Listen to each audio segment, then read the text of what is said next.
আসসালামু আলাইকুম। সংবাদে আপনাদের সবাইকে স্বাগত জানাচ্ছি। আমি ফিরোজ তোহা। শুরুতেই সংবাদ শিরোনাম জানিয়ে দেব এই মুহূর্তে হাতে পাওয়া সর্বশেষ গুরুত্বপূর্ণ আপডেট বাংলা সংবাদ। শুরুতেই থাকছে গত নির্বাচনে আওয়ামী লীগের পতন ঠেকানোর চাঞ্চল্যকর তথ্য দিয়েছেন সালমান এফ রহমান। নিউমার্কেট থানায় হওয়া হত্যা মামলায় এখন পুলিশ রিমান্ডে আছেন সাবেক প্রধানমন্ত্রী শেখ হাসিনার বেসরকারি খাত বিষয়ক উপদেষ্টা সালমান এফ রহমান।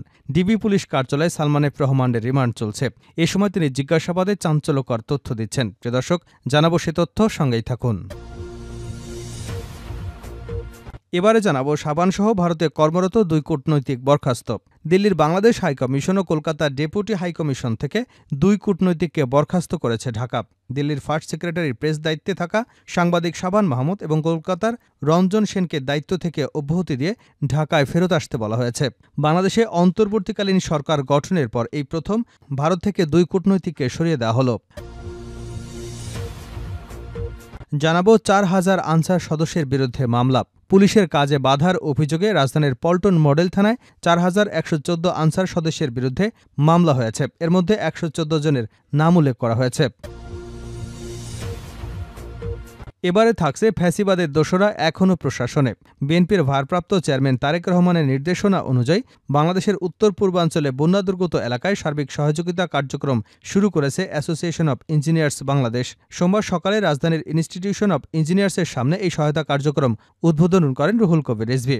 এ সময় তিনি বলেন, গত 16 বছরে স্বৈরাচার শেখ হাসিনার সরকার আমাদের উপর নানা জুলুম অত্যাচার করেছে। যারা চাকরিরত এবং স্বৈরাচার বিরোধী আন্দোলন করেছেন তাদেরকে পদোন্নতি দেওয়া হয়নি, ভালো পদায়ন করা হয়নি, নানা জুলুম সহ্য করতে হয়েছে। তারপরও সবাই মিলে জাতীয়তাবাদের পতাকা উড্ডয়ন করেছে। এদিকে জামায়াত ও ছাত্র শিবির নিষিদ্ধের প্রজ্ঞাপন মঙ্গলবার প্রত্যাহার হচ্ছে। বাংলাদেশ জামায়াতে ইসলামী ও ইসলামী ছাত্র শিবির নিষিদ্ধ করে স্বরাষ্ট্র মন্ত্রণালয়কে দেওয়া প্রজ্ঞাপন আগামীকাল প্রত্যাহার করা হচ্ছে বলে জানিয়েছেন দলটির আইনজীবী অ্যাডভোকেট মোহাম্মদ শিশির মনির। সোমবার সাংবাদিকদের একথা জানিয়েছেন তিনি। এবং সর্বশেষ জানাবো আন্তর্জাতিক সংবাদ। নিজ দেশের গণমাধ্যমের মিথ্যাচার ধরিয়ে দিলেন ইসরায়েলি নারী। ফিলিস্তিনের স্বাধীনতাকামী সংগঠন হামাসের বন্দিদশা থেকে মুক্ত হওয়া এক ইসরায়েলি নারী এবার নিজ দেশেরই গণমাধ্যমের বিরুদ্ধে কথা বলেছেন।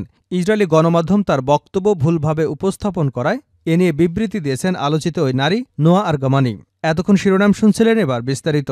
প্রিয় দর্শক, আপনি যদি এই চ্যানেলে নতুন হয়ে থাকেন, ভিডিওটি দেখতে দেখতে চ্যানেলটি সাবস্ক্রাইব করে আমাদের সঙ্গেই থাকুন। আর এই ভিডিও সম্পর্কে আপনি আপনার মূল্যবান মতামতটি কমেন্ট বক্সে জানিয়ে দিন।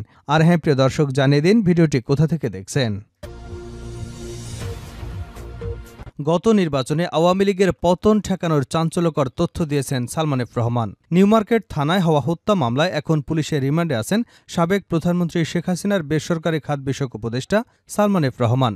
ডিবি পুলিশের কার্যালয়ে সালমান এফ রহমানের রিমান্ড চলছে। এ সময় তাকে জিজ্ঞাসাবাদের কিছু তথ্য গণমাধ্যমের কাছে এসেছে, যেখান থেকে জানা যায় জিজ্ঞাসাবাদের সময় ডিবিকে সালমান এফ রহমান বলেন, আমাকে আটকে রাখলে আমার বিভিন্ন প্রতিষ্ঠানে কর্মরত 8000 লোকের বেতন পাবে না, বিভিন্ন ব্যাংক থেকে যে ঋণ নেওয়া হয়েছে সেই ঋণের কিস্তি দিতে পারবো না, এতে দেশেরই ক্ষতি হবে, আমাকে ছেড়ে দিন।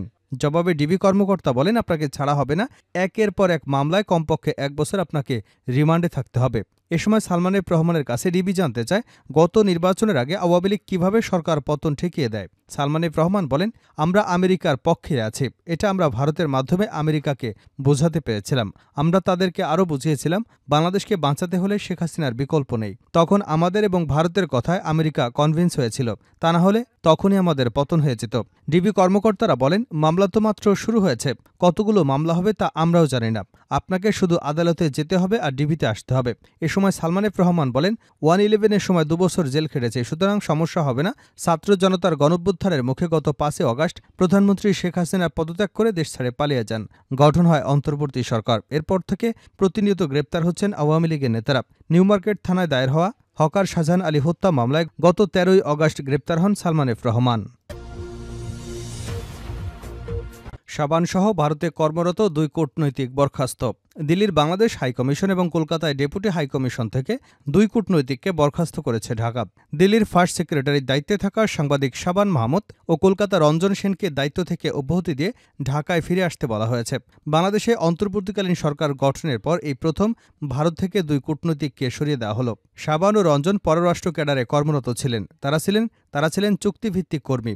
তাদের চুক্তি বাতিল করা হয়েছে। শাবান মাহমুদ দিল্লিতে ফার্স্ট সেক্রেটারির দায়িত্বে ছিলেন, আর রঞ্জন সেনও কলকাতায় ডেপুটি হাইকমিশনে ফার্স্ট সেক্রেটারি হিসেবে দায়িত্বে ছিলেন। তিনি জানিয়েছেন, সরকারের নির্দেশের পর তিনি দায়িত্বভার ছেড়ে দিয়েছেন। রঞ্জন সেনের কাজের মেয়াদ শেষ হওয়ার কথা ছিল 2026 সালে। ছাত্র জনতার ক্ষমতা ছেড়ে যাওয়ায় ভারতে আশ্রয় নিয়েছেন শেখ হাসিনা। সম্প্রতি তার কূটনৈতিক পাসপোর্ট বাতিল করা হয়েছে। ভারত জানিয়েছে, শেখ হাসিনা তার ভবিষ্যৎ পরিকল্পনা নিজেই ঠিক করবেন। বহু দেশে তার আশ্রয় নেবার কথা হলেও সে বিষয়ে সাম্প্রতিক কোনো তথ্য প্রকাশ্যে আসেনি। শেখ হাসিনাকে নিয়ে রহস্যের মধ্যেই ঘটে গেছে 2 কূটনৈতিক বরখাস্তের ঘটনা। 4000 আনসার সদস্যের বিরুদ্ধে মামলা।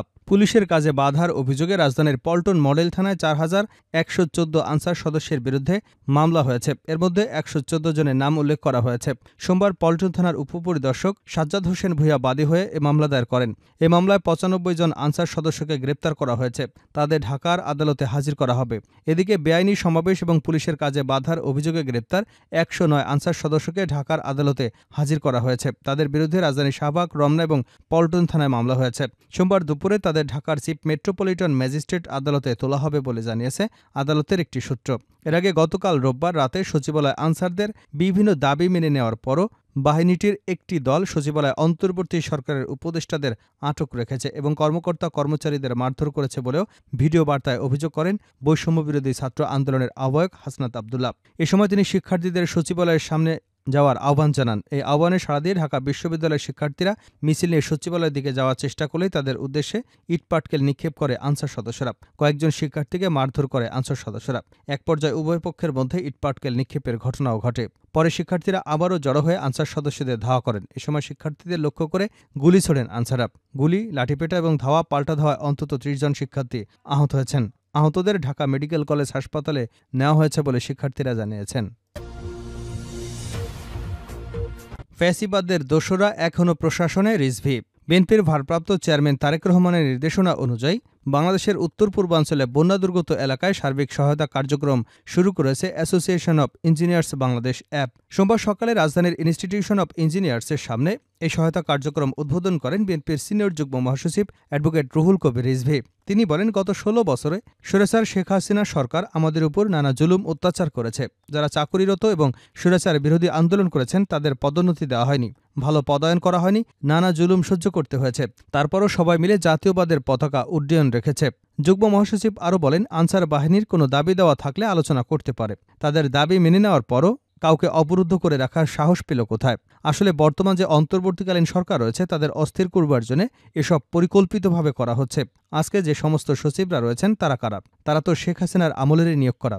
যারা এসপি রয়েছেন তারা তো কম অত্যাচার করেননি। ফ্যাসিবাদ ঠেকাতে প্রশাসনের মাঠ পর্যায়ে সুবিন্যস্ত করতে হবে, কারণ দোসররা এখনও সুযোগের অপেক্ষায় আছে শেখ হাসিনাকে ফিরিয়ে এনে প্রতিবিপ্লব করবার জন্যে।